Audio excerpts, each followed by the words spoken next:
Mesdames et messieurs, je vous salue. Que le Seigneur vous bénisse et que la grâce de Dieu soit sur la vie de tout un chacun. Ma prière est que Dieu, le Tout-Puissant, également bénisse toutes les personnes écoutant cette cassette en ce moment. Je me nomme Koné Youssouf. Je suis originaire du nord de la Côte d'Ivoire, plus précisément dans la région de Ferké. Mon père répond au nom de Koné Abdoulaye, grand imam et très versé dans l'islam. Entendez par là un érudit pétri des écrits coraniques. En bon petit musulman, j'ai d'abord suivi l'école coranique en prémisse et ensuite je suis allé à l'école primaire en cours normal. Après cela, j'ai continué ma marche scolaire, mes études du collège au lycée technique d'Abidjan. C'est de là que par la grâce de Dieu, j'ai pu obtenir le bac série C. Mais avant cela, mon père me fit la promesse de m'envoyer en France en vue de poursuivre mes études.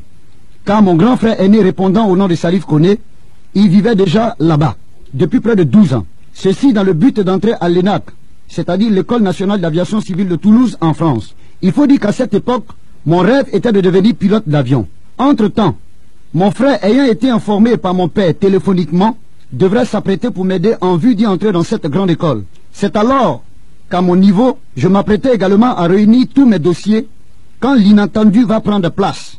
Car mon père, de son propre gré, va changer ce qui avait été décidé. Celui-ci va m'appeler un bon matin et me dire plus question d'aller en France, mais plutôt en Égypte. J'ai trouvé cela bizarre. Et il m'a révélé que c'était dans le but d'approfondir mes connaissances islamiques et coraniques. Je fus complètement déboussolé et abattu par cette nouvelle. Malgré tout cela, je fus obligé de me soumettre aux exigences de mon père une fois de plus. Car l'une des caractéristiques très poussées de l'islam est la soumission totale, sans murmurer à tous ses parents. Ce que j'ai accepté, et ce que je fis d'ailleurs contraint de faire. C'est ainsi qu'en moins d'une semaine, dans ces relations très intimes, mon père réussit à m'obtenir une bourse d'études pour l'université islamique du Caire en Égypte. C'est alors qu'après 2 semaines de mise au point, suivie de la cérémonie de revoir, j'embarquai dans l'avion le 21 août 1987. À mon arrivée, 2 jours après, par la grâce de Dieu, mon père va téléphoner à un professeur du nom de Sahim Abdulbak afin de me confier à celui-ci pour qu'il prenne soin de moi. Ce qui fut fait. De fil en aiguille, après 2 années intensives de cours approfondis dans le domaine de l'islamologie, j'obtiens un diplôme du nom de Al-Kamar. Entendez par là le diplôme lunaire. Un bon matin de vendredi, je reçois un appel téléphonique de la part d'un des professeurs nommé Taoufik, me demandant de m'y rendre chez lui. Arrivant en ce lieu, nous prîmes ensemble un verre de thé tout en nous mettant à discuter de l'islam. Comme aboutissement, celui-ci va me dire: Youssouf, n'oublie jamais tous les jours de ta vie le credo de l'islam, c'est-à-dire La ilaha Muhammad Rasulullah sallallahu alayhi wa sallam. Entendez par là, en vérité, il n'y a point d'autre Dieu que Allah et que seul le prophète Mahomet est son prophète. Il insista en me demandant d'être toujours attaché aux doctrines de l'islam et du Coran, sans toutefois ne jamais oublier Mahomet son prophète. Je lui ai dit, par la grâce de Dieu, je le ferai. Je répondis également que je ne les oublierai jamais, si Allah le veut. De là, nous nous sommes séparés et je rentrai à la maison. Une semaine après, chose bizarre, ça va être cette fois-ci le tour du calife de l'université. Entendez par là le recteur de l'université qui m'invita chez lui. Ne connaissant pas chez lui, il me demanda de le trouver devant l'école, ce que je fis. Quelques minutes après, vint cet homme et m'embarqua chez lui. Arrivé à son domicile, nous nous sommes assis. Après quelques 2h30 de conversation, ce dernier va me poser la question qui est celle-ci. Youssouf, ne veux-tu pas être riche tous les jours de ta vie? J'ai sauté en répondant par l'affirmative. Il faut reconnaître que la maison de ce calife était plus qu'un palais. Car c'était un homme qui était extrêmement riche, qui avait même, je dirais, pratiquement tout, mais sauf Jésus-Christ dans sa vie. Car de ma vie, je n'avais jamais aussi vu une maison d'aussi balèze que celle-là. Elle s'étalait sur près de 10 hectares, avec même un aérodrome chez lui. Continuant dans l'atmosphère de notre causerie, cet homme va se lever tirant un rideau, ce qui m'a paru bizarre, appuya sur un bouton et nous pénétrâmes ensemble dans une autre salle. Et nous nous sommes rassis. Automatiquement, je vis une grosse caisse noire et beaucoup d'autres malles contenant des billets de banque. Je fus complètement abasourdi, au point où je ne m'en revenais pas. Il prit quelques liasses de billets et me les remit. Ensuite, il me présenta une huile jaune dont il m'imbiba. En recevant cette huile jaune sur mon corps, je connus un changement brusque, comme si j'eus l'envie de tuer. Tenez-vous bien, Cette huile jaune n'était rien d'autre que la graisse d'homme. Et je vous le dis, de par des incantations, en récitant quelques sourates, il parvint à me maîtriser. Malgré cela, j'ai commencé à prendre peur. C'est alors qu'il va ouvrir une autre malle très grosse de couleur verte, cette fois-ci contenant des squelettes d'hommes. Au vu de ces choses, je n'en pouvais plus. Il décida une fois de plus de me maîtriser tout en me faisant savoir qu'il m'expliquerait beaucoup de choses en me montrant quelques techniques à base du Coran, avec lesquelles l'on pourrait s'enrichir. J'ai trouvé encore ceci bizarre, mais ceci m'a quand même plu. C'est ainsi que rendez-vous fut pris 4 jours plus tard. Et nous nous sommes séparés en recevant de lui un petit sac d'argent. Comme prévu par la grâce de Dieu, nous nous sommes retrouvés de nouveau tout en commençant à réciter la sourate Imran, suivi du Kul Laouzou, près de 40 fois, avec le verset X. Je dis bien X, afin de ne pas inciter les gens à le faire. Puis nous nous frottâmes avec cette même graisse, ajoutée de quelques incantations à base du Coran. Cela nous a permis tout simplement de toucher une banque, et nous nous sommes retrouvés à l'intérieur afin de vider tout l'argent au point de s'enrichir. Ce fut pratiquement ma première expérience, et bizarrement, j'en étais très content.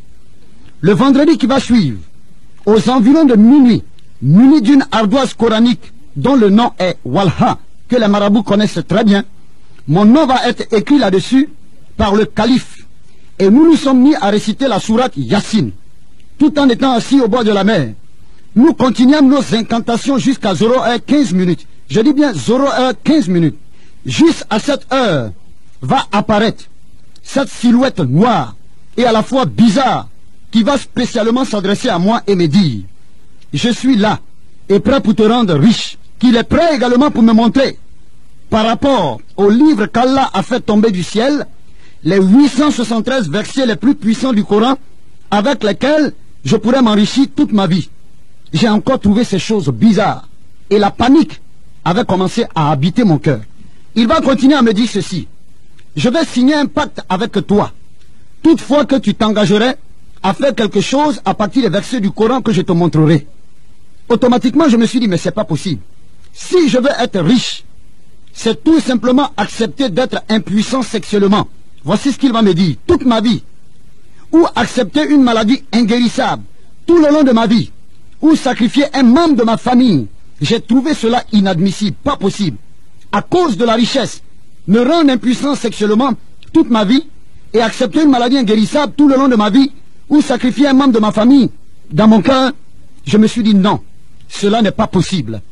Par la suite, il me fit savoir qu'une fois accepté toutes ces propositions, au point d'être riche, si quelqu'un tentait de s'opposer à moi, dans n'importe quel domaine de ma vie, je pourrais rendre la personne folle en prenant tout simplement 5 feuilles du Coran, tout en écrivant le nom de la personne à rendre folle sur les 5 feuilles du Coran, en fermant le tout dans une bouteille, en récitant 7 fois le verset X. Je dis toujours le verset X, pour ne pas véritablement parler donner le vrai verset, afin de ne pas inciter les gens à le faire, pour ne pas mentionner le nom, et jeter la bouteille dans un feu.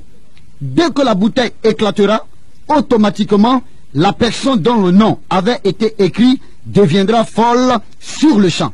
Il va continuer encore avec moi. C'est alors qu'il va me dire, avec le verset Douma Kateb, la sourate X, le verset, je dis encore Z, pour réussir en affaires par exemple, voici ce qu'il va me dire. Tu dois réciter le verset très tôt le matin, durant 3 jours successifs. Comme sacrifice, tu dois couper la langue d'un cadavre que tu vas attacher avec le cœur d'un caméléon. Et tu vas jeter le tout dans la mer. Et tu vas voir, au cours de la même année, le bonheur va te sourire. Le verset Douma Kateb, sourate X, verset Z. Je tiendrai tout le temps, quand je vais donner les références, en disant sourate X, verset Z, pour ne pas inciter les gens à le faire. Parce que je rends ce témoignage, pas pour amener les gens à comprendre qu'ils doivent suivre ce chemin. Mais la chose la plus importante, c'est d'accepter Jésus-Christ. Il va continuer encore pour me dire, lorsque tu auras besoin de beaucoup de biens matériels, il te faudra réciter les sourates Douma, verset Z, près de 37 fois, dans un cimetière, et au cours de la nuit profonde. Et au bout de tout cela, offrir en sacrifice la tête d'un muet et le sexe d'une vierge. Je ne m'en revenais pas en écoutant ces paroles. Il va continuer encore, au point de me dire, si tu veux avoir suffisamment d'argent, il va te falloir acheter 1 mètre de tissu coton blanc et offrir le sang d'un fils unique ou d'une fille unique en sacrifice. 3 litres de sang. Enterrer un bœuf noir dans un trou vivant. Écrire le verset de la sourate sur un tableau et se laver avec pendant 5 jours. J'ai commencé à trembloter sur moi-même. Et voyant encore cet être, cette silhouette noire, en train d'insister. Et finalement, il va me dire, malgré toutes les propositions qu'il me fit, il finit par me dire, si je tiens rapidement à voir toutes ces choses s'accomplir, je me dois d'accepter, 1, de couper mon pouce gauche ou une partie de mon corps, soit mon premier fils, au cas où je me marierai, ou tout simplement accepter que mon cou soit goitré tous les jours de ma vie, durant toute mon existence. Malgré toutes ces propositions, j'ai tout refusé, sans toutefois savoir pourquoi. C'est alors qu'il va appeler Seydine, qui était juste à côté de moi, afin de converser avec lui. Ce dernier va finir par me convaincre d'accepter le sacrifice des 18 traits sur le ventre. Ce qui fut fait, le sang recueilli fut mélangé avec une poudre noire, qu'on me donnant à boire, en récitant 18 fois le Kul Laouzou. Après cette cérémonie, cette silhouette me demanda d'entrer à la maison, surtout à minuit précise, en me conseillant de ne regarder ni à droite ni à gauche, et qu'à mon arrivée, je trouverais 2 grosses malles remplies d'argent, seulement en une condition, à dépenser dans l'espace de 2 semaines. Effectivement, les 2 malles avaient été trouvées remplies d'argent, comme cela m'avait été annoncé, par crainte de mourir, par rapport au restrait de lin qui m'avait été donné. Je fus obligé de gaspiller, voire dilapider l'argent de temps à travers. L'argent étant fini, je me mis à nouveau de soupirer, du désir d'en obtenir. C'est ainsi qu'une fois de plus, je vais m'y rendre chez mon fameux ami qui est Seydine. Celui-ci m'accueillant va me dire, Youssouf, tu tombes à pic. Car aujourd'hui, la grande cérémonie mondiale à la cabane X, croyez-moi, c'est une maison indescriptible, connue de tous les plus grands hommes d'affaires et commerçants du monde. Je dirais même certains grands hommes politiques connaissent cet endroit. C'est alors que nous embarquâmes dans sa voiture en destination de ce lieu indiqué. Ce fut un endroit genre pèlerinage, mais je dirais démoniaque, bien entendu, car on y trouvait beaucoup d'hommes de différents domaines et de divers horizons, des marabouts, des féticheurs, des grands commerçants, des hommes d'affaires, y compris même des femmes, des fils de chefs d'État et même des ministres, venus tout simplement rechercher de puissance démoniaque en vue de se maintenir au pouvoir et trouver les moyens malsains en vue de s'enrichir davantage. Au vu de toutes ces choses, je fus apeuré. C'est alors qu'on demanda à toutes ces personnes pénétrant dans le temple de la cabane X de bien vouloir s'asseoir autour d'une grande table très immense qui s'étendait à perte de vue. D'au moins, main dans la main, un grand cercle fut formé en récitant près de 12 heures de temps ce fameux mot Amfade Sahal Bir, Amfade Sahal Bir, Amfade Sahal Bir, qui jusqu'aujourd'hui me paraît bizarre, car j'ai jamais eu l'occasion de connaître le sens de ce mot. Après les 12 heures de temps passées en récitant cette fameuse phrase, une calebasse nous a été présentée d'une eau coagulée, ayant les traits du sang humain. Que Dieu m'en garde, car jusqu'à ce jour, je n'ai pu détecter si est-ce vraiment du sang humain ou pas. Seul Dieu le sait. Ce qui est sûr, à tour de rôle, chacun but et reçut une portion, tenez-vous bien, des 873 versets du Coran, je dirais même les plus terribles, y compris les techniques de mise en pratique. C'est ainsi qu'après toutes ces choses, étant convaincu d'être rempli de toutes ces stratégies et initiations, au point de s'enrichir, j'en étais très fier. C'était aussi très mal connaître le plan du diable, car Satan ne fait rien pour rien. C'est alors que Seydine et moi décidâmes de retourner à la maison avec notre carnet d'adresses, bien rempli de contacts de certaines personnes que nous avons rencontrées au temple de la cabane X. Une semaine après, vint le jour des remises de diplômes de notre école, c'est-à-dire de notre université. Habillés en tenue de circonstance, c'est-à-dire en grand boubou, par la grâce de Dieu, la cérémonie fut belle et réussie, et chacun des étudiants reçut en supplément de l'argent. Heureux que j'étais, je pris l'engagement d'appeler mon père pour lui dire que mes études ont réussi, et que par la grâce de Dieu, très bientôt, je serai au niveau d'Abidjan. C'est alors que je vais prendre l'avion et embarquer au niveau d'Abidjan, Arrivé à Abidjan, j'arrive dans un quartier qu'on appelle Trècheville, dans une des cours de mon père, située derrière une église catholique. Malheureusement, arrivé, je n'ai pu trouver ni mon père ni ma mère, car ceux-ci étaient allés à Ferké. Heureusement, par la grâce de Dieu, j'ai trouvé quelques cousins et frères qui m'ont accueilli, tout en me demandant les nouvelles. Ce que j'ai fait par la grâce de Dieu. C'est alors que j'ai décidé, par rapport à l'absence de mes parents, de patienter quelques 3 jours avant d'aller les rejoindre au niveau du Ferké. 3 jours après, dans mes balades, je vais rencontrer une de mes anciennes amies de lycée. Et tenez-vous bien, cette dernière, pendant que nous étions encore à l'école, fut une grande droguée. Elle était bizarre quand je la connaissais dans le temps. Mais chose étrange, je l'ai trouvée complètement changée et complètement renouvelée. Quand j'eus l'occasion de lui poser cette question, qui est l'auteur de ce changement? Elle me répondit tout simplement que c'était Jésus. Et cela m'a encore touché le cœur. Parce que pour tout bon musulman, on interdit à tout bon musulman de ne point jamais accepter que Jésus est le Fils de Dieu.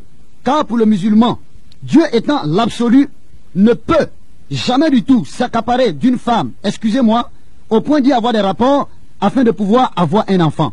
C'est tout simplement dit que lorsque j'étais encore musulman, je comprenais cela sur le plan charnel. Avec cet ancien camarade, nous avons commencé à bavarder quelques minutes et après, elle a demandé à prendre rendez-vous avec moi les 2 jours qui allaient suivre, c'est-à-dire à 10 heures des 2 jours qui allaient suivre. Et comme prévu, nous nous sommes retrouvés et la jeune fille me proposa de sortir du cadre familial afin de discuter avec moi. Nous avons marché jusqu'à la rue 12. C'est une des rues les plus populaires d'Abidjan, située dans un quartier qu'on appelle Trècheville. Et arrivé au niveau de cette rue, nous avons pris l'engagement de pouvoir nous asseoir dans un restaurant libanais qu'on appelait Shawarma. Et de là, nous avons commencé à discuter. En ce thème, la sœur, l'ancienne amie va me dire, connais, je voudrais te parler d'un homme. Cet homme t'aime beaucoup. C'est un homme qui est bon. Et il est merveilleux. Impatient, j'ai voulu connaître le nom de cette personne. Elle reprit en me disant que cet homme veut faire beaucoup de choses avec toi. C'est un homme, malgré tes problèmes, malgré tes difficultés, il sera toujours à ton secours. Je n'avais rien compris. Comme n'en pouvant plus, elle insista. Elle a commencé à créer encore la famine, le désir en moi, tout simplement dans le but de pouvoir connaître qui était cet homme. J'ai insisté également dans le but de pouvoir savoir. Elle a enlevé de sa poche un prospectus qu'elle m'a donné. Et ce prospectus, après 10 ans, par la grâce de Dieu, je l'ai encore jusqu'aujourd'hui. C'est ensuite que par la suite, elle va me dire, cet homme dont je te parle, cet homme qui t'aime tant, cet homme qui veut faire de grandes choses avec toi, n'est autre que Jésus-Christ de Nazareth. Quand j'ai entendu le nom de Jésus au niveau de mon oreille, cela a résonné comme une bombe. Et sur le champ, je me suis mis dans une colère inqualifiable. Et j'ai porté la main sur la sœur. Je l'ai bousculée. La table qui était au milieu de nous avait été cassée en face. Et j'ai poussé un cri. Quand je me suis ressaisi, j'ai relevé la tête. Croyant voir la sœur, je ne l'ai plus vue.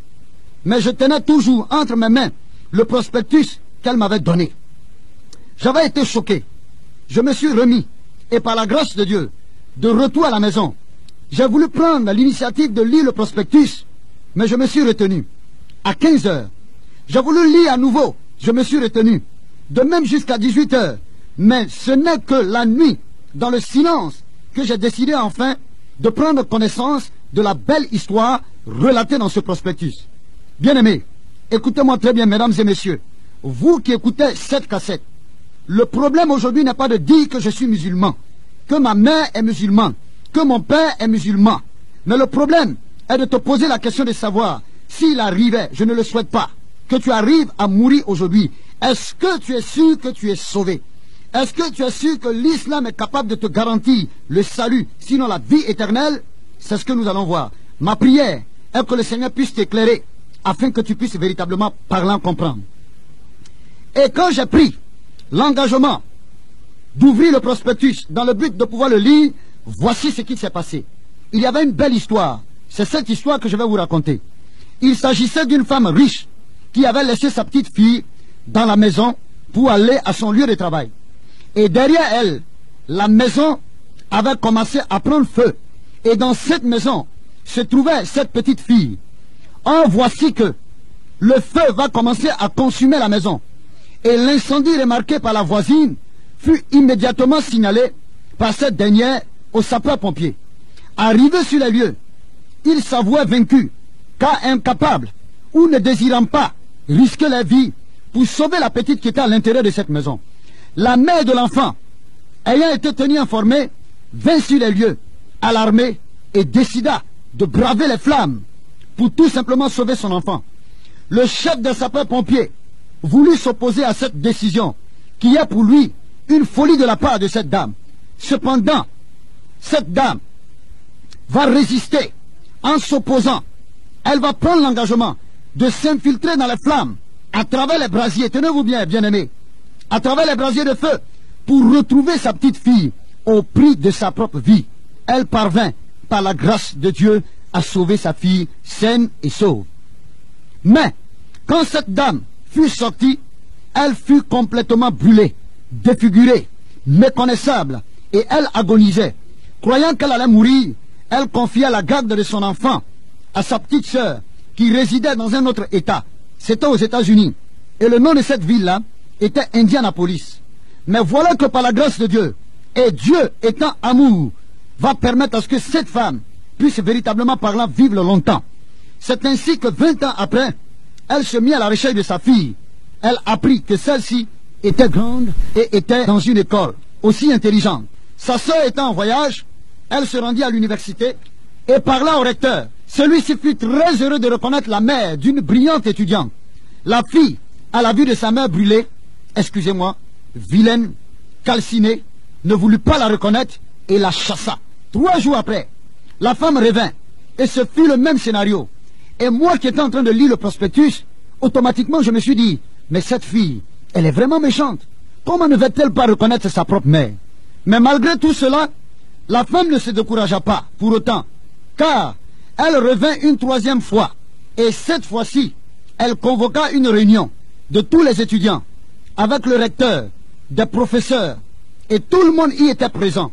C'est alors que cette bonne dame va prendre la parole et va s'adresser à sa fille, au milieu de ses collègues étudiantes et au milieu de ses collègues étudiants, y compris le recteur de l'université et ses professeurs.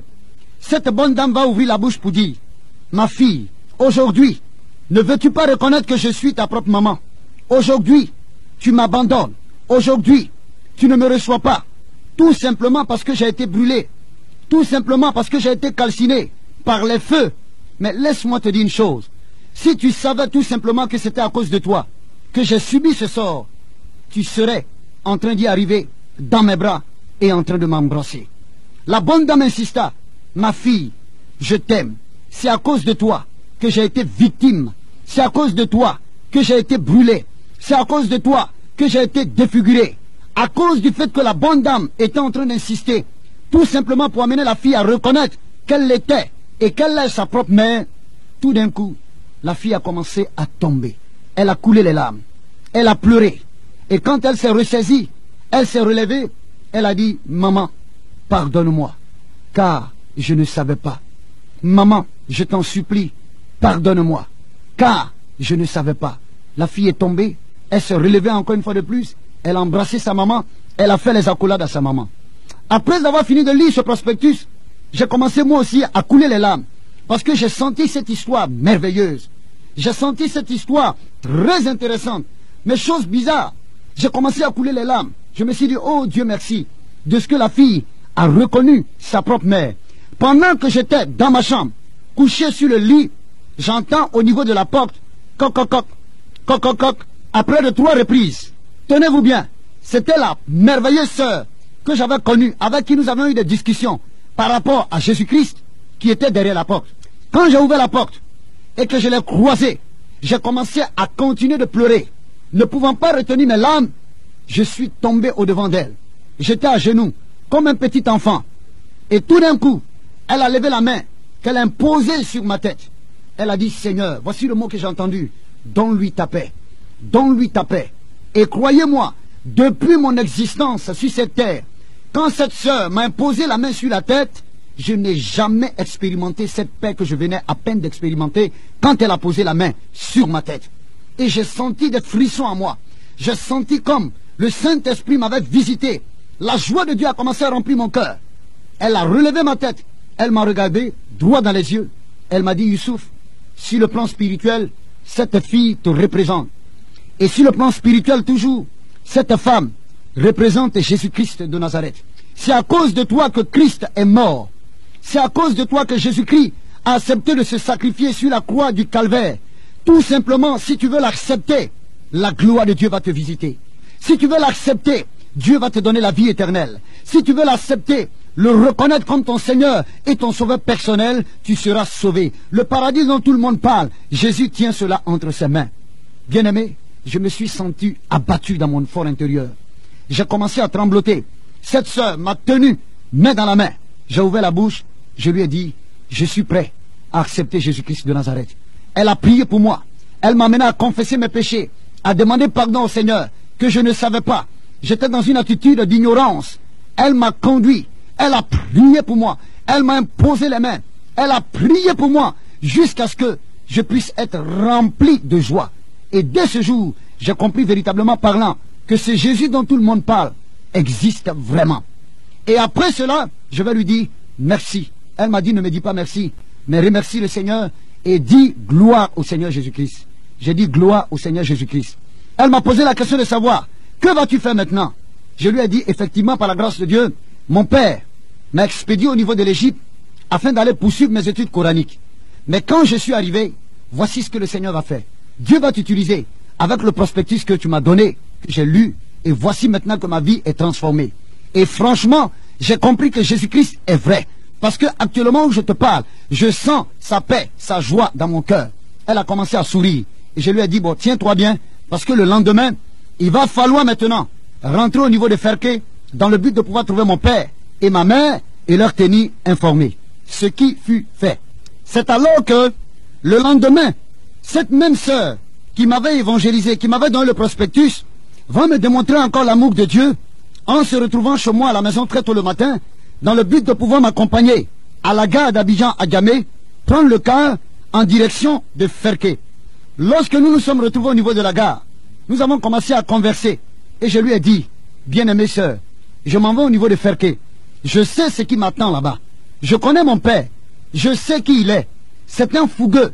S'il apprend que je suis devenu chrétien, en tout cas ça va très très mal tourner. Et tenez-vous bien, la sœur a lâché un mot biblique. Elle m'a dit, connais Youssouf, je sais en qui j'ai cru. Va, car la grâce de Dieu est avec toi. J'ai insisté pour lui dire, je m'en vais. Maintenant je suis seul. C'est vrai que je viens à peine d'accepter Jésus-Christ, mais je compte sur lui. Et s'il te plaît, je te prie de prier pour moi. Cette sœur a enlevé un Nouveau Testament, elle m'a donné. C'était la première fois de ma vie de toucher à une portion biblique. Elle m'a encore dit, je sais en qui j'ai cru. Va-t'en, la grâce de Dieu t'accompagne. J'ai pris mon ticket, je suis monté dans le car. Et comme je l'ai si bien dit, j'ai pris mon ticket et je suis monté dans le car. Et cette sœur m'attendait là. Quand je suis monté dans le car, le signal a été donné par le chauffeur. Destination maintenant Ferké-Sédougou. J'allais. Étant dans le car, la sœur avait levé la main en me disant au revoir, jusqu'à perte de vue, avec un sourire. Et finalement, elle a fini par me dire, je sais que tu viendras avec une bonne nouvelle. J'ai dit, ok, Dieu seul le sait. Arrivé à Ferké, la nouvelle se répandit comme une traînée de poudre, que le fils de l'âge connaît est venu. L'accueil de la maison fut très chaleureuse. On tuait même un mouton dans le but de pouvoir m'accueillir. Mon père étant absent, ma mère m'a reçu avec joie, entouré de tous mes cousins et de mes cousines, parce que la majeure partie de mes frères n'étant plus au niveau de l'Afrique. Quelque temps après, mon père fit son apparition. Il me reçut en me faisant les accolades. Tellement content, il a commencé à m'embrasser. Tellement content, il a commencé à me toucher de la tête jusqu'aux pieds. Tellement content, de sa bouche, je ne faisais qu'entendre. Youssouf mon fils, Youssouf mon fils, que Dieu te bénisse. Youssouf mon fils, que Dieu te bénisse. Et mon père s'est rassis. Après avoir fini de déguster quelque chose, lui et moi, après avoir bu du bissap, une boisson africaine, bien entendu, mon père maintenant va se rasseoir et me dit, mon fils, je suis très très content de toi. Donne-moi les nouvelles. C'est alors que je vais ouvrir la bouche et dire à mon père également que je suis très très content de lui. Parce que j'ai fait ce qu'il m'a demandé. Il m'a demandé d'aller dans le pays des Arabes, étudier le Coran. Et que je suis arrivé, tout s'est bien passé. Mon père a commencé à sourire. Il a même appelé ma maman. Il a demandé à ce que ma maman puisse s'asseoir à côté de moi. Et mon père dit à ma maman, viens écouter ton fils. Il vient avec de bonnes nouvelles. Et c'est alors qu'il va encore me demander l'après-nouvelle. Les nouvelles qui sont derrière la nouvelle que je venais de donner. J'ai commencé à avoir peur. J'ai commencé à cultiver la crainte dans mon cœur. Et tout d'un coup, je me suis ressaisi. Et maintenant, je vais dire à mon père, je dis, papa, c'est vrai que par la grâce de Dieu, je suis allé étudier le Coran. Mais quand je suis arrivé, il y a quelque chose qui s'est passé au niveau de ma vie, au point où ma vie a été transformée. Mon père a commencé à sourire parce qu'il n'avait pas compris mon langage. Pour lui, j'étais devenu un homme transformé, certainement, à cause des connaissances du Coran. Mais c'est pas ce que je voulais dire. J'ai encore pris l'engagement et j'ai prié dans mon fort intérieur en disant, dans mon fort intérieur, Jésus sauve-moi, car je vais dire la vérité. Je prends la parole. Ma mère étant assise à côté de moi. Je regarde mon père droit dans les yeux. Je lui dis, papa, la transformation qui s'est opérée dans ma vie quand je suis arrivé, c'est que j'ai accepté Jésus-Christ de Nazareth. Je suis devenu chrétien. Tout d'un coup, mon père va se lever. Il va me regarder en me posant la question de savoir, mon fils, qu'est-ce que tu viens de dire? Est-ce de toi que j'entends cette parole? Mon père dit qu'il ne croit pas. De répéter encore la même chose. Je dis à mon père, effectivement, je vais te répéter ce que je viens de dire. Je suis devenu chrétien. J'ai accepté Jésus-Christ de Nazareth. Mon père s'est levé et il a demandé au gardien de la cour où il est de lui donner une cravache, une chicotte. Et mon père va me poser la question pour la troisième fois. Mon fils, qu'est-ce que tu dis? Je dis, papa, je suis devenu chrétien. Tout d'un coup, celui-ci va se lever. Il va prendre la chicotte qu'il avait en main. Il va commencer à me battre comme un petit enfant. Commencer à m'insulter, me traiter de tous les mots en disant, Kuidangarakaban, c'est notre langue en djoula, ce qui veut tout simplement dire que tu es maudit. Et par la suite de cela, il va appeler ma maman, commencer à la bousculer en disant à ma maman, prends ton fils, ton oiseau de malheur, prends ton fils, excusez-moi le terme, ton bâtard, voici ce qu'il a dit, prends-le et vous deux quittez de ma maison, allez où vous voulez. Mon père a commencé à pousser ma maman, c'est là où j'avais été touché et j'ai attrapé sa main pour lui dire, papa, je te respecte beaucoup, mais je voudrais te demander pardon. Quand tu as connu ma mère, je n'y étais pas. La seule chose que je te demande, c'est de laisser tout simplement ma maman tranquille. Si tu veux, tu peux me foutre à la porte. Mon père m'a regardé, il a dit à ma maman de s'asseoir. Et moi, il m'a chassé. Pendant que je sortais, quand j'ai atteint le seuil de la maison, mon père me rappelle en me disant, Issouf, reviens. Quand je suis revenu, il m'a regardé droit dans les yeux. Il était 23h30. Il m'a dit, il se fait tard. À cette heure-là, il n'y a pas de possibilité pour toi pour que tu puisses partir au niveau d'Abidjan.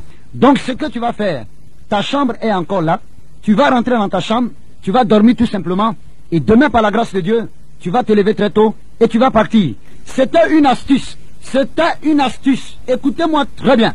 Cela m'avait paru bizarre, mais comme mon père a parlé, et puis effectivement comme il se faisait tard, je me suis dit que j'allais tout simplement prendre l'engagement de pouvoir dormir afin de pouvoir partir.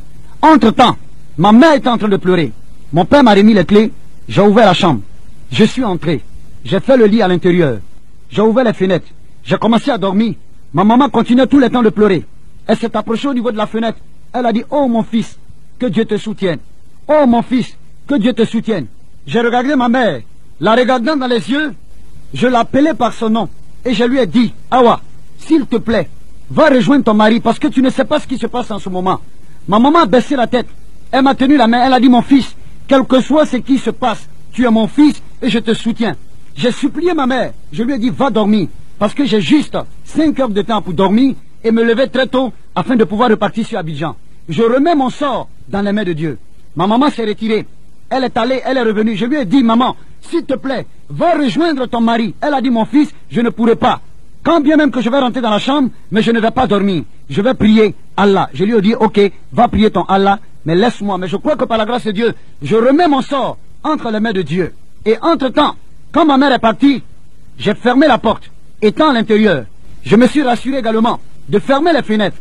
Je vais commencer à dormir. Et 1 heure de temps après, voici ce que je vais entendre. Des pas d'hommes, des hommes qui arrivaient en vitesse. Et je commençais à entendre des bruits de fer, des bruits de bois. Et tout d'un coup, je vais entendre la voix de mon propre père qui va dire, venez, monsieur, venez s'il vous plaît. Il est dans cette chambre-là. C'est mon propre fils. Il m'a déshonoré. Voici ce que je vais vous demander. Prenez de l'essence, mettez dans la maison, déposez au-dessus de la maison et allumez le feu. Mais j'avais été complètement déboussolé quand j'ai entendu la voix de mon propre père, celui-là que Dieu a utilisé comme canal, dans le but de pouvoir me permettre de venir au niveau de ce monde, pour tout simplement, à cause du fait que j'ai accepté Jésus-Christ, mon père demande à ce qu'on dépose de l'essence sur le toit de la maison, et sur même tous les alentours de la maison, afin de brûler la maison. J'ai commencé à prendre peur. Et étant dans cette maison, j'ai commencé encore à crier. Je dis, oh Jésus, sauve-moi. Oh Jésus, sauve-moi. Et tout d'un coup, j'ai senti, sur ordre de mon père, les gens verser de l'essence et ils ont allumé le feu. La maison a commencé à prendre feu. Et j'étais dans cette maison. J'ai dit, oh Jésus, sauve-moi.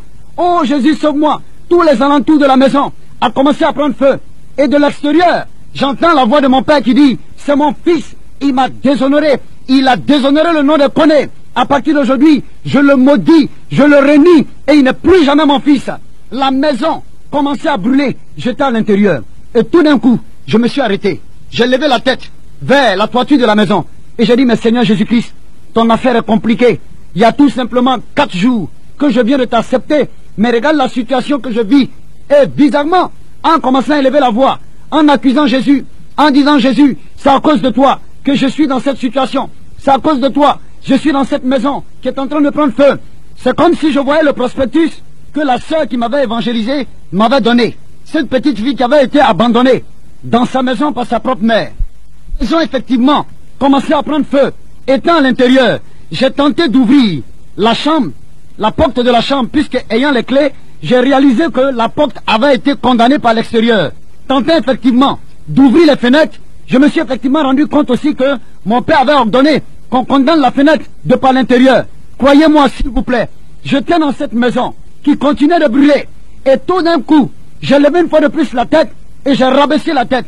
J'ai commencé à me paniquer. J'allais à gauche, je revenais à droite. J'allais à gauche, je revenais à droite. Et j'entends une voix maintenant qui me dit, mets la main dans la poche, mets la main dans la poche. Je me retourne, je regarde derrière moi, je ne vois personne. Je ne fais que voir les flammes. J'entends encore la main qui me dit, mets la main dans la poche, mets la main dans la poche. Je retourne pour regarder derrière moi, je ne vois pas. Et tout d'un coup, je soulève ma main droite, je l'introduis dans ma poche, je touche un Nouveau Testament. Je fais sortir le Nouveau Testament, c'était le Nouveau Testament que la sœur m'avait donné. Et quand j'ai ouvert, je suis tombé sur le verset de ma vie que je n'oublierai jamais. Dans Romains 8, à partir du verset 37, qui dit que nous sommes plus que vainqueurs par Jésus qui m'a aimé. J'ai refermé le Nouveau Testament et j'ai remis cela dans ma poche. J'ai encore élevé la tête. J'ai dit, Jésus, c'est vrai que je viens de lire un beau passage, mais actuellement où je suis là, ça chauffe sur moi. La maison est en train de prendre feu. Je t'en supplie de me sortir de là. C'était très mal connaître Jésus-Christ de Nazareth. Quand on est dans des problèmes, quand on est en danger et qu'on invoque le Seigneur, d'ailleurs il dit dans sa parole, quiconque invoquera le nom du Seigneur sera sauvé. Malgré tout cela, j'ai encore commencé à trébucher. Et tout d'un coup, je me suis mis à aller encore à gauche et revenant à droite. Aller à gauche et revenant à droite. Je ne faisais que faire ça. Et au 7e tour, je vais maintenant entendre la voix qui va me dire clair dans mon esprit. Il souffre. Je suis l'Éternel, ton Dieu.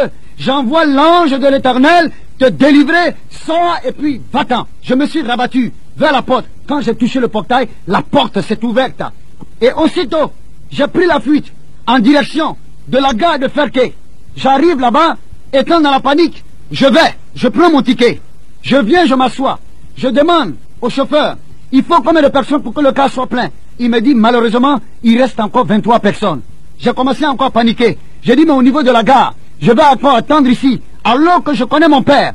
Et je lève la tête. Je vois de l'autre côté, en direction du marché, je vois mon père qui contourne avec les gens derrière lui, en disant, il aurait appris que je suis passé par là. Suivez-le, suivez-le. Quand j'ai regardé en direction du marché et que je l'ai vu, j'ai baissé la tête dans le car. Je me suis retourné de l'autre côté du car, derrière, et je vois maintenant ma maman qui arrivait avec un sac. Quand elle m'a vu, elle m'a fait signe de loin. Et moi aussi j'ai répondu. Elle m'a dit de descendre.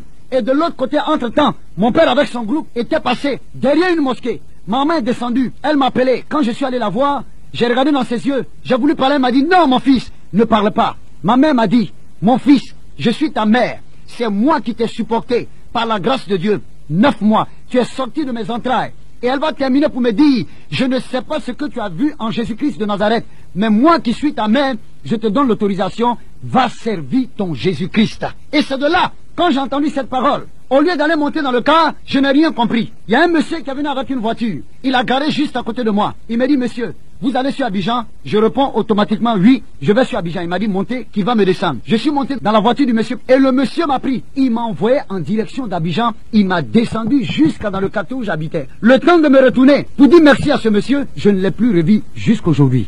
Étant allé dans la cour familiale, mon père encore téléphone à mes oncles, à mes tantes, pour dire, au cas où j'arrivais là-bas, de ne pas m'accepter, de me chasser de la maison. Après investigation, je suis allé découvrir chez la sœur qui m'avait évangélisé. Quand je suis arrivé, elle m'a vu étant tout paniqué. Elle m'a dit, qu'est-ce qui se passe? Je lui ai dit, non, c'est pas le moment de demander qu'est-ce qui se passe. Donne-moi à m'asseoir. Je me suis assis, elle m'a donné un verre d'eau. Quand je lui ai expliqué toute la situation, elle a levé tout simplement la main au ciel. Elle m'a dit, Seigneur Jésus-Christ, je bénis ton nom de ce que tu as ramené ton fils. Elle m'a dit d'attendre, qu'elle allait me faire un lieu afin de pouvoir dormir, et que le lendemain, par la grâce de Dieu, elle allait me conduire au niveau de l'église. C'était une église de réveil, Abidjan à Trècheville. Elle m'a conduit dans cette église. Les frères et les sœurs m'ont véritablement parlant manifesté l'amour du Christ. Ils m'ont accueilli. Ils ont même fait une cotisation. Ils ont pris soin de moi. Ils m'ont donné un logement. Et c'est ainsi que j'ai commencé à fréquenter cette église.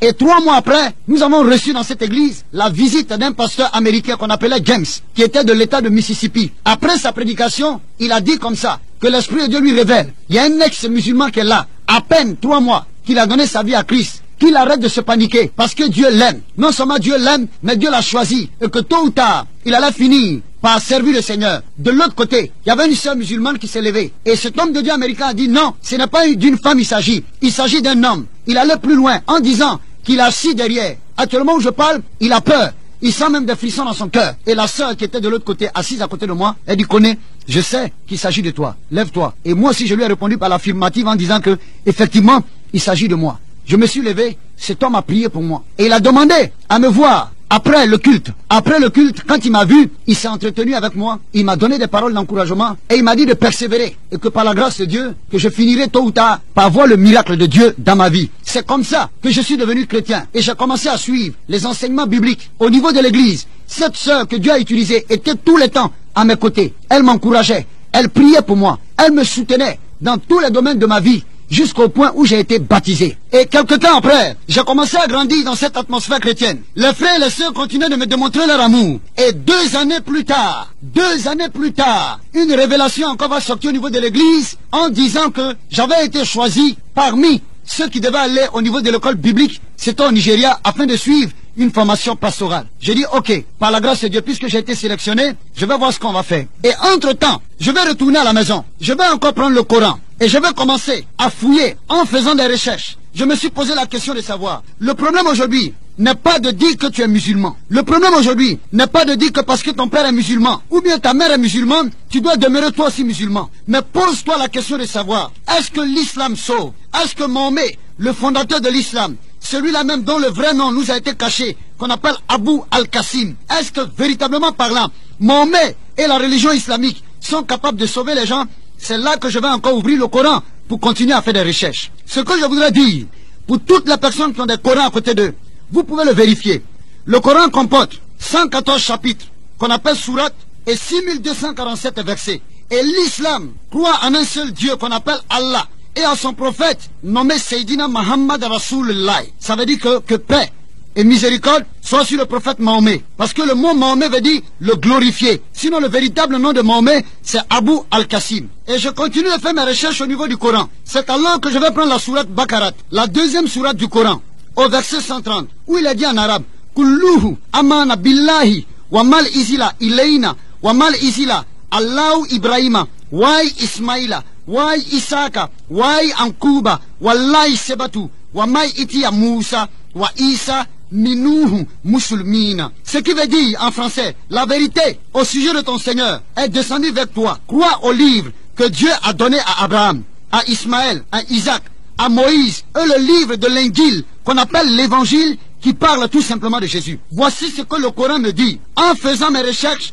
le Coran, de par la sourate Baqarat, la deuxième sourate du Coran, au verset 130, le Coran me dit, voici la vérité au sujet de ton Seigneur. C'est-à-dire au sujet de Dieu. La vérité est descendue vers toi. Crois tout simplement au livre que Dieu a donné à Abraham.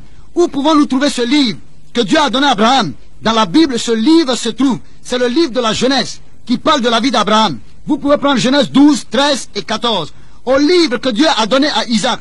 Effectivement, ce même livre se trouve dans la Bible, dans le livre de la Genèse. À Moïse, Le livre de Moïse se trouve dans le Pentateuque, dans la Bible. Et le livre de l'Injil, en arabe qu'on appelle l'évangile qui parle de Jésus-Christ. Où pouvons-nous trouver ce livre? C'est tout simplement dans la Bible et dans le Nouveau Testament. Voici un point, une indication que le Coran me donne. Je continue mes recherches. Je prends la 100e sourate, le verset 6, 7, 8, où il est écrit Inna lisana lirabihe yakanuhun wa inaho allazalika la shahidun wa inaho lubei kreidun la shahidun. Ce qui veut dire en français, c'est-à-dire en vérité, l'homme est ingrat et pécheur devant son Dieu et lui-même en est témoin. Automatiquement, voici encore un verset du Coran qui m'amène à comprendre que homme, qui que tu sois, quel que soit le degré de ta couleur, tu es ingrat vis-à-vis de Dieu, ce qui veut tout simplement dire que tu es pécheur. Je continue encore mes recherches. Je tombe sur la 101e sourate qui m'a dit ceci. Faman ya amal, miska lazaratil, kaya yaraho, waman ya amal, miska lazaratil, share yaraho. Ce qui veut dire, celui qui aura fait des œuvres pleines dans la balance, aura pour demeure le paradis. Mais celui qui aura fait moins de bonnes œuvres, aura pour demeure l'enfer. Je n'ai rien compris. Voici un verset qui m'amène à comprendre que le Coran me présente le système du salut par la balance. Ce qui veut tout simplement dire que si je dois être sauvé par rapport au Coran, au niveau de ma droite, si j'arrive à faire du bien, l'ange qui est à ma droite va écrire les biens que j'ai eu à faire. Au niveau de ma gauche, durant mon existence, l'ange qui est à ma gauche va écrire le mal que j'ai eu à faire. Mais bien aimé, posons-nous la question de savoir combien de fois un homme peut-il pécher par jour, ne serait-ce qu'en pensée, en acte, en parole, en regard et par audition. Et là, j'ai commencé encore à douter du Coran. Et la 102e sourate, les versets 6, 7 et 8, où il est écrit ceci. La taraouna al-jahiman, suman la taraouna ha, aina liyakim, suman la tusi, aluna, yaum meizim, aina, amina. C'est-à-dire, vous verrez certainement tous l'enfer et vous rendrez compte de vos bienfaits sur terre à Dieu. Je n'ai encore rien compris. Voici un verset qui m'a fait peur. Moi qui pratiquais la religion musulmane, qui programmais tôt ou tard dans ma vie, ne serait-ce qu'aller une seule fois dans la Mecque, pratiquer le pèlerinage. Mais voici un verset qui me dit ici, que je le veux ou non, malgré mes bienfaits, certainement, en tant que musulman, quels que soient mes biens, il me faut forcément voir d'abord l'enfer. Alors là, j'ai commencé encore à avoir peur. Voici un verset encore, qui me démontre qu'il n'y a pas de salut dans l'islam. Et je continue mes recherches. À la sourate 10, verset 49, il a dit ceci, je vais le lire en français. Si tu es dans le doute, interroge ceux qui ont reçu les Écritures avant toi. Voici un passage qui s'adresse à Mahomet pour lui dire, Mahomet, si tu es dans le doute par rapport à ta religion, si tu es dans le doute par rapport au Coran, parce que les musulmans nous font croire que le Coran est un livre qui est descendu du ciel, s'il vous plaît, je vous demande pardon, frères musulmans, de grâce, comment est-ce qu'un livre peut-il être capable de descendre du ciel? Et d'où vient véritablement par exemple ce livre? Ali, vous me dites que ce livre vient de Dieu, mais voici que ce même livre qui est toi. Ceux qui ont reçu la parole de Dieu avant toi, quels sont ceux qui ont reçu la parole de Dieu avant Mahomet? Ce sont les chrétiens. C'est tout simplement les chrétiens. Parce que l'histoire lui-même démontre que Mahomet, le prophète de l'islam, est venu tout simplement 632 ans après notre Seigneur Jésus-Christ. Quelle réforme peut-il être capable de pouvoir apporter? Malgré tout cela, je continue encore mes recherches dans le Coran. La sourate 131 et 132, le Coran dit ceci. Obéissez à Dieu et à ses messagers. Peut-être vous serez touchés par grâce. Voici encore un verset qui ne me garantit pas le salut. Le verset me dit peut-être, je serai touché par grâce. Le verset me dit obéissez à Dieu et à ses messagers. Peut-être vous serez touchés par grâce. Voici un verset qui ne me garantit pas le salut. Au contraire, ce verset me met dans le doute. C'est la sourate 131 et 132. Je continue encore mes recherches. Je vais à la sourate 6, au verset 155. Il est dit ceci. Voici un livre que nous avons fait descendre. Suivez-le et soyez pieux. Peut-être vous serez touchés par grâce. Alors là, j'ai commencé à être scandalisé. La sourate 6 me dit, à partir du verset 155, il dit voici un livre, c'est-à-dire le Coran, que nous avons fait descendre. Suivez-le et soyez pieux.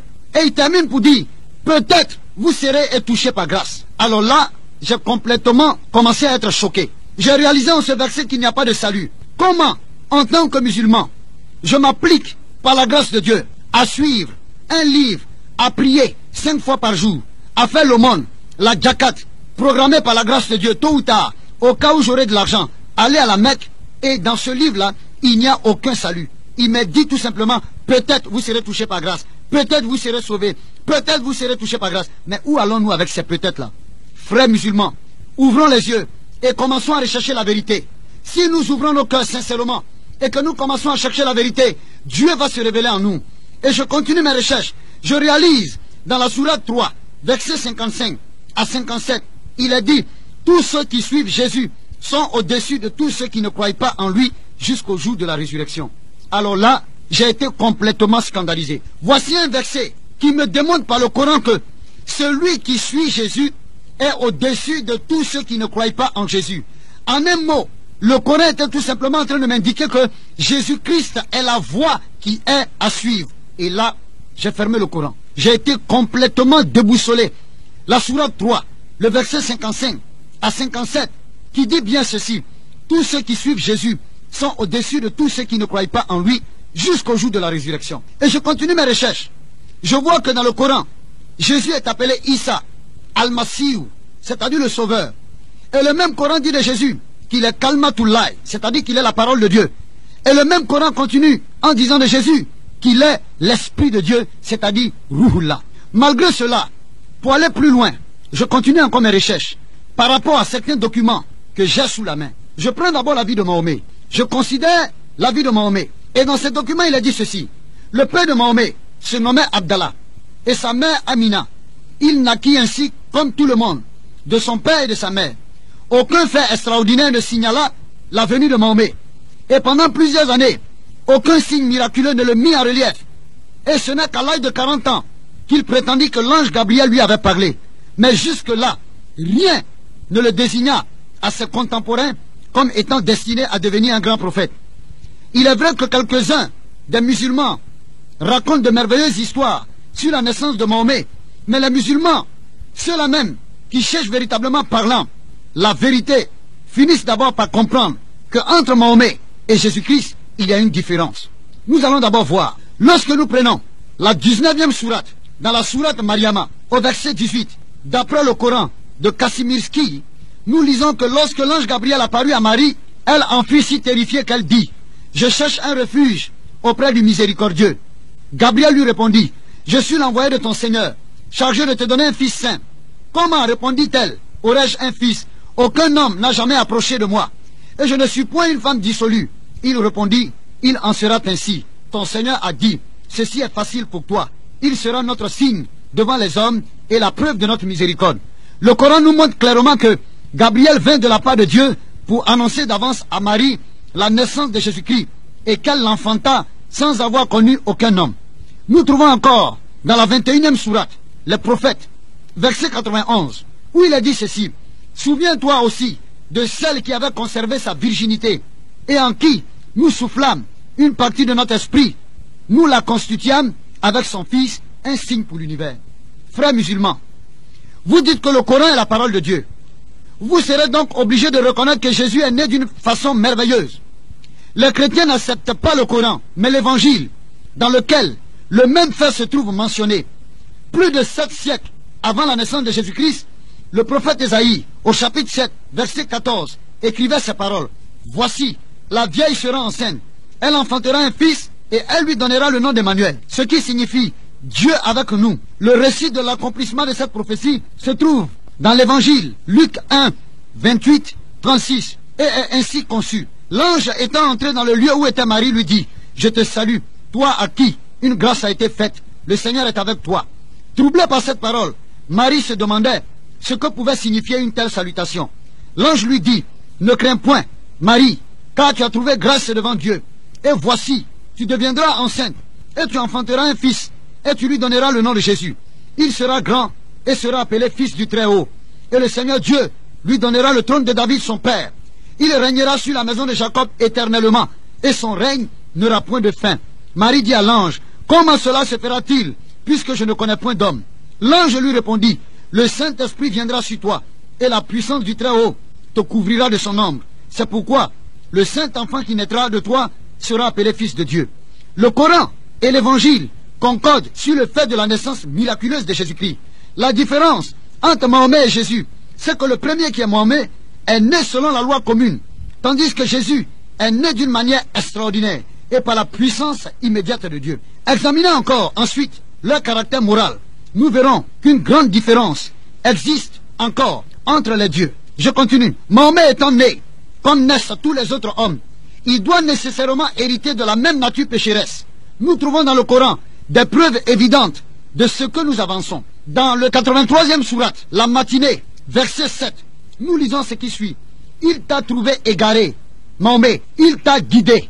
Et au 57e verset de la 40e sourate, nous lisons encore, implore auprès de Dieu le pardon de tes péchés. De même, dans la 110e sourate, l'assistance. Et au verset 3, il est écrit, chante la louange de ton Seigneur et implore son pardon. Voici encore des versets qui demandent que Mahomet, Seydina, Muhammad Rasulullah, le prophète de l'islam, est né pécheur. Et le Coran même, dans la 110e sourate, l'assistance, au verset 3, il est écrit, chante les louanges de ton Seigneur et implore son pardon. Voici un verset qui demande que Mahomet est pécheur et qui doit demander pardon à son Dieu. Frère musulman, toi qui m'écoutes, peut-être que tu es sur ton lit en train de te coucher. Peut-être que par la grâce de Dieu, tu as reçu cette cassette étant dans ta voiture. Peut-être que tu as assemblé avec tes amis autour d'une tasse de thé afin de pouvoir écouter cette cassette. Peut-être que tu étais en train de marcher dans la rue et tu as entendu cette cassette. Tu t'es arrêté. Mon frère, ma soeur, mes bien-aimés frères et sœurs musulmans, je vous demande pardon. Pensez au salut de votre âme. Jésus-Christ a dit, venez à moi, vous tous qui êtes fatigués et chargés, et je vous donnerai du repos. Il dit, prenez mon joug sur vous et recevez mes instructions. Car je suis doux et humble du cœur, et vous trouverez du repos pour vos âmes. Car mon joug est doux et mon fardeau léger. Matthieu 11, versets 28 à 30. Par sa mort, nous pouvons obtenir le pardon de nos péchés, et par son secours, être rendus capables de lutter contre le péché et de vaincre Satan. Il nous délivrera de tout mal. La Bible dit, il intercède pour nous auprès de Dieu le Père. Et lorsqu'il viendra au dernier jour pour juger le monde, il nous prendra avec lui dans sa gloire. C'est pourquoi Jésus pouvait dire, je suis le chemin, je suis la vérité et la vie. Nul ne vient au Père, c'est-à-dire Dieu, que par moi. Jean 14, verset 6. Frères musulmans, ma prière est que tu puisses donner ta vie à Jésus-Christ pour que le Seigneur puisse te